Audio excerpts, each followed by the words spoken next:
السلام علیکم ورحمۃ اللہ وبرکاتہ۔ ناظرین محترم، میں حافظ شعیب رضوی آپ کی خدمت میں حاضر ہوں۔ ناظرین محترم، آج بہت ہی اہم اور دکھ بھری اپڈیٹ آپ کے سامنے رکھنے جا رہا ہوں۔ ابھی میں نے کچھ دیر پہلے ایک ٹویٹ دیکھا وزیر اعظم کے معاون خصوصی شہباز گل کا، جس ٹویٹ سے یہ پتہ چلتا ہے کہ یہ ہمارے اسمبلیوں میں، ہمارے حلقہ اقتدار میں بیٹھے ہوئے لوگ کس قدر جاہل ہیں اور کس قدر اسلام دشمن، اسلام مخالف ہیں اور کس قدر ان کو اسلام کی الف کا بھی نہیں پتہ۔ ناظرین محترم، اس ٹویٹ میں اس نے اللہ تعالیٰ کہ نورانی مخلوق فرشتوں کی اس قدر بے حرمتی کی، توہین کی کہ آپ اگر سنیں گے تو آپ خود حیران رہ جائیں گے کہ اس نے کیسی بکواس کی۔ کہتا ہے کہ میں نے ایک فرشتے کو خواب میں دیکھا۔ اب اس کا یہ ٹویٹ کرنے کا مقصد صرف ایک اپنے مخالف سیاسی رکن کو نشانہ بنانا ہے۔ تو کہتا ہے کہ میں نے فرشتے کو دیکھا تو وہ کافی تھکا ہوا محسوس ہو رہا تھا، تو پوچھنے پہ پتہ چلا کہ وہ فرشتہ جو تھا وہ مریم اورنگزیب پہ اس کی ڈیوٹی لگائی گئی تھی، تو اس کی لمبی زبان کی وجہ سے وہ فرشتہ جو تھا وہ اس کی ڈیوٹی اپنی چھوڑ کر 2008 میں واپس چلا گیا تھا۔ ناظرین محترم، یہ ٹویٹ صرف ایسے ہی نہیں میں نے اٹھایا،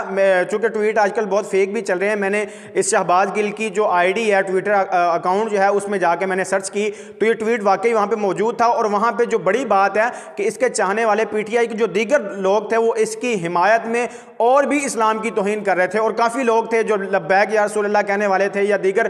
کچھ لوگ تھے وہ اس کے خلاف بھی ٹویٹ کر رہے تھے، وہ بھی آپ کے سامنے رکھتے ہیں۔ تو ناظرین محترم، یہ کس قدر گرے ہوئے اور گھٹیا لوگ ہیں۔ کبھی ان کی زبان جو ہے وہ ختم نبوت کے نام پہ پھسل جاتی ہے، ان سے ختم نبوت کا لفظ جو ہے وہ نہیں کہا جاتا، اور کبھی ان سے قل ہو اللہ نہیں کہی جاتی، اور کبھی یہ شراب کے خلاف بل پاس کرتے ہیں، کبھی دین اسلام کی کسی شک کے خلاف، کبھی ختم نبوت کے قانون کو حذف کرنے کی کوشش کرتے ہیں، کبھی مسجدوں میں یہ لڑکیاں نچانے کی کوشش کرتے ہیں، اور بعد میں ان سب کے بعد وہ اپنی غلطی مان کے چپ ہو جاتے ہیں، ایک چھوٹی سی اس کو غلطی کہہ دیتے ہیں کہ ہماری زبان پھسل گئی، ہم سے غلطی ہو گئی۔ ناظرین محترم، ہمارے بابا جی فرمایا کرتے تھے کہ اگر تم کو اسلام سے اتنی نفرت ہے تو یہ ملک چھوڑ کے دفع ہو جاؤ، کہیں اور چلے جاؤ، چونکہ یہ ملک تو بنا ہی اسلام کے نام پر ہے، ملک تو بنا ہی دین کے نام پر ہے۔ تو ناظرین محترم، آگے سے ہم نے یہ سوچنا ہے کہ ہم نے اپنے حلقہ اقتدار پہ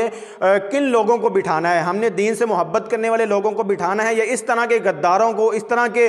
جو بغیرت لوگ ہیں ان کو بٹھانا ہے۔ اب ان کو اتنا بھی نہیں پتا کہ یہ اللہ کی نورانی مخلوق کا کتنا بڑا مذاق اڑا رہے ہیں۔ تو ناظرین محترم، انشاءاللہ وہ وقت بھی آئے گا جب حضور علیہ السلام کا دین تخت پہ ہوگا، پھر حضور علیہ السلام کے دین کے چاہنے والے ان کو خود گریبانوں سے پکڑ کر اتاریں گے۔ تو ناظرین محترم، اس ٹویٹ کی وجہ سے دیگر جو اسلام مخالف لوگ ہیں ان کو بھی اسلام کی توہین کرنے کا موقع مل گا، لیکن یہ زیادہ دیر نہیں چلے گا۔ تو آپ احباب سے گزارش ہے، ہماری حکومت وقت سے بھی گزارش ہے کہ ایسے جو لوگ ہیں ان کو لگام دی جائے۔ اگر ایسے ایک آدھ بندے کو لٹکا دیا جائے تو آگے سے کوئی بھی دین مخالف بندہ جو ہے وہ پیدا نہیں ہوگا۔ تو آپ سے بھی گزارش ہے کہ اس کے بعد ہم جب بھی کوئی بندہ چنے اپنے حلقہ اقتدار کے لیے، اسمبلیوں میں جانے کے لیے، جو بھی بندہ چنے وہ دین سے محبت کرنے والا ہو، دین سے پیار کرنے والا ہو، دین مخالف لوگوں کو ہم سوچ سمجھ کے ووٹ دیں گے انشاءاللہ۔ تو وہ وقت دور نہیں جب حضور کا دین تخت پہ آئے گا، ہم دیکھیں گے کہ کس طرح اس ملک میں ناموس رسالت کا، ختم نبوت کا دفاع کیا جائے گا۔ لبیک لبیک لبیک یا رسول اللہ، تاج دار ختم نبوت، زندہ باد زندہ باد زندہ باد۔